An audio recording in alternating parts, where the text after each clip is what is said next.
स्वागत है आपका एचजे एजुकेशन हिंदी में। इस वीडियो में हम लोग पढ़ेंगे कि एम्प्लॉयज को कितने प्रकार से ट्रेनिंग दी जाती है।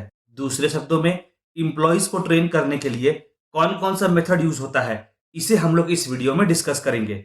जैसा कि हम लोग जानते हैं, ट्रेनिंग वह प्रोसेस है, ट्रेनिंग वह एक्टिविटी है जो इसलिए परफॉर्म किया जाता है ताकि एम्प्लॉयज को काम से जुड़े स्किल, नॉलेज और एक्सपीरियंस प्रोवाइड किया जा सके, जिससे इम्प्लॉइज को अपना काम करने में आसानी हो और इम्प्लॉइज अपने काम को और भी एफिशिएंसी से पूरा कर सके।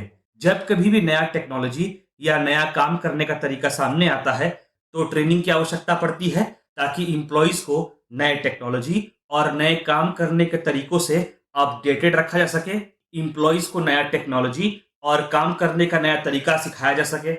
हाँ, पर ऑर्गेनाइजेशन को इस बात का ध्यान रखना होगा कि इम्प्लॉयज की रिक्वायरमेंट को, आवश्यकता को ध्यान में रख करके ही ट्रेनिंग अरेंज किया जाता है। चलिए ट्रेनिंग के कुछ मेथड्स को देखते हैं। पहला, training at the time of joining. यह ट्रेनिंग नए इम्प्लॉयज को दी जाती है। नया इम्प्लॉय जब ऑर्गेनाइजेशन को ज्वाइन करता है तो उसे ऑर्गेनाइजेशन के तौर तरीकों के बारे में, कामकाज करने के तरीकों के बारे में पता नहीं होता है। तो ज्वाइनिंग के समय एक ब्रीफ ट्रेनिंग, एक संक्षिप्त ट्रेनिंग इम्प्लॉय को प्रोवाइड की जाती है, जिसके हेल्प से नए इम्प्लॉय को ऑर्गेनाइजेशन के रूल्स, रेगुलेशंस, तौर तरीकों के बारे में बताया जाता है। अगला ट्रेनिंग का मेथड है कोचिंग। इस मेथड में मैनेजर इम्प्लॉय को काम या रिस्पॉन्सिबिलिटी एलोकेट कर देता है और फिर इम्प्लॉय के परफॉर्मेंस को देखता है। मतलब इम्प्लॉय कैसा काम कर रहा है उसे देखता है। काम कैसा हुआ, काम सही हुआ तो किस हद तक सही हुआ, मैनेजर इससे जुड़ा फीडबैक भी प्रोवाइड करता है। अगर इम्प्लॉय के काम से रिलेटेड कोई गलती होती है तो मैनेजर उसे सुधारता भी है। कोचिंग एक टाइम कंज्यूमिंग प्रोसेस है, पर इम्प्लॉय को अपने काम के वीक पॉइंट पर फोकस करने में काफी हेल्प करता है।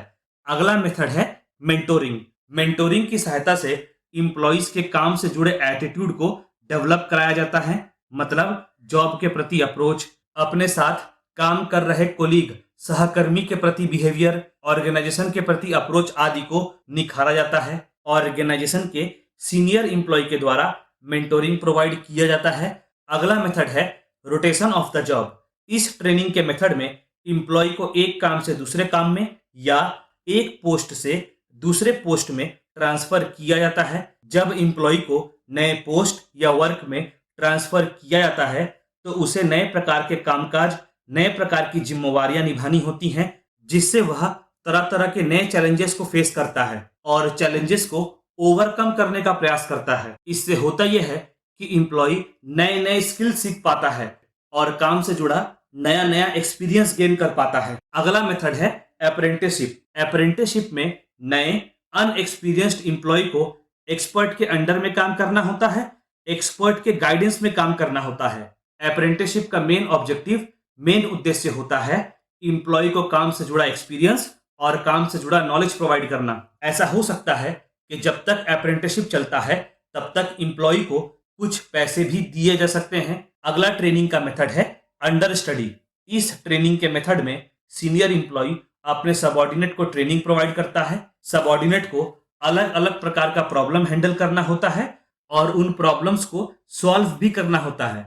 अलग अलग प्रकार का प्रॉब्लम्स को हैंडल करते समय और उनका सॉल्यूशन निकालते समय एम्प्लॉय एक्सपीरियंस गेन करता है और उसी एक्सपीरियंस के हेल्प से वह अपने काम को सीखता है। अंडर स्टडी के हेल्प से एम्प्लॉय को इस तरह ट्रेन किया जाता है जिससे वह अपने काम को, अपने जिम्मेदारी को हैंडल कर सके। चलिए अगले मेथड को देखते हैं, जो कि है वेस्टिब्यूल ट्रेनिंग। इस ट्रेनिंग मेथड में असली काम करने के कंडीशन की तरह एक और कंडीशन क्रिएट किया जाता है और उस सिचुएशन में इम्प्लॉयज को ट्रेनिंग प्रोवाइड की जाती है। इम्प्लॉयज का ट्रेनिंग हो जाने के बाद फिर इम्प्लॉय को actual working condition, actual working situation में काम करने मिलता है। जब किसी इम्प्लॉय को नया मशीन से जुड़ा ट्रेनिंग देना होता है तो पहले असल मशीन की तरह डमी मशीन में, नकली मशीन में इम्प्लॉय को ट्रेनिंग दी जाती है। ट्रेनिंग के समय अगर इम्प्लॉय से कोई गलती हो भी तो असल मशीन को किसी प्रकार का नुकसान ना पहुंचे। ट्रेनिंग हो जाने के बाद फिर इम्प्लॉय को असल मशीन में, एक्चुअल मशीन में काम करने दिया जाता है। अगला मेथड है लेक्चर, कॉन्फ्रेंस और केस स्टडीज। पहले बात करते हैं लेक्चर की। लेक्चर में सब्जेक्ट या टॉपिक का एक्सपर्ट सब्जेक्ट या टॉपिक पर एक्सप्लेनेशन प्रोवाइड करता है जिसे इम्प्लॉय सुनते हैं। और इतना ही नहीं, एक्सपर्ट टॉपिक से जुड़े अलग अलग आइडियाज भी प्रेजेंट करता है। इम्प्लॉयज उन सब बातों को सुनते हैं और नोट करते हैं और काम करते समय उन नॉलेज को अप्लाई करते हैं। लेक्चर देने के लिए एक्सपर्ट ऑर्गेनाइजेशन के भीतर से भी लाया जा सकता है और ऑर्गेनाइजेशन के बाहर से भी। अब देखिए कॉन्फ्रेंस को। एक आइडिया, टॉपिक या सब्जेक्ट को लेकर सारे इंप्लॉइज कॉन्फ्रेंस में इकट्ठा होते हैं और फिर उस पर डिटेल से चर्चा करते हैं। आमतौर पर इंप्लॉइज जो प्रॉब्लम फेस कर रहा होता है, कॉन्फ्रेंस में डिस्कस होने वाला टॉपिक, सब्जेक्ट या आइडिया उसी से जुड़ा होता है। अब बारी है केस स्टडी की। केस स्टडी में जॉब, बिजनेस या इंडस्ट्री से जुड़ा रियल केस को लिया जाता है और उसे डिटेल में डिस्कस किया जाता है और उससे शिक्षा ली जाती है, लर्निंग ली जाती है, जिसे काम करते समय इंप्लीमेंट किया जाता है। जैसे अगर इंप्लॉय को ऑटोमोबाइल के बारे में समझाना हो तो टाटा मोटर्स या महिंद्रा ऑटो जैसे कंपनियों का अलग अलग रिपोर्ट्स को एनालाइज किया जाता है ताकि काम से जुड़े लर्निंग ली जा सके, काम से जुड़ा शिक्षा लिया जा सके। अगला मेथड है इन basket training.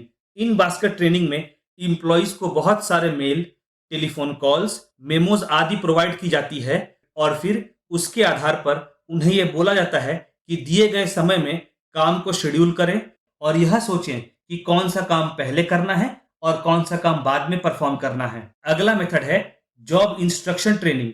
Job instruction training में इंप्लॉइज को काम से जुड़े step by step training provide की जाती है।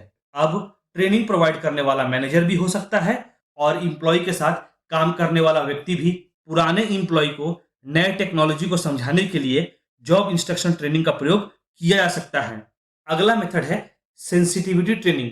सेंसिटिविटी ट्रेनिंग में इंप्लॉइज को हेल्प किया जाता है कि वे अपने आप को समझें और दूसरों को समझें। दूसरों को समझने का मतलब हुआ दूसरे के पॉइंट ऑफ व्यू को समझे, दूसरे के दृष्टिकोण को समझे। अगला ट्रेनिंग का मेथड है मैनेजमेंट गेम्स। इस प्रकार के ट्रेनिंग में गेम्स को इस तरह से तैयार किया जाता है जिससे इंप्लॉइज का सोचने का क्षमता, थिंकिंग कैपेसिटी, डेटा को एनालाइज करने का क्षमता, कॉम्प्लेक्स प्रॉब्लम को सॉल्व करने का क्षमता, टाइम को मैनेज करने का क्षमता और लीडरशिप क्वालिटी यानी नेतृत्व करने के गुण को निखारा जा सके। इंप्लॉइज इन गेम्स में पार्टिसिपेट करते हैं और उन्हें जो शिक्षा मिलती है, जो लर्निंग मिलती है, उसे वे अपने काम में यूज करते हैं, काम में अप्लाई करते हैं।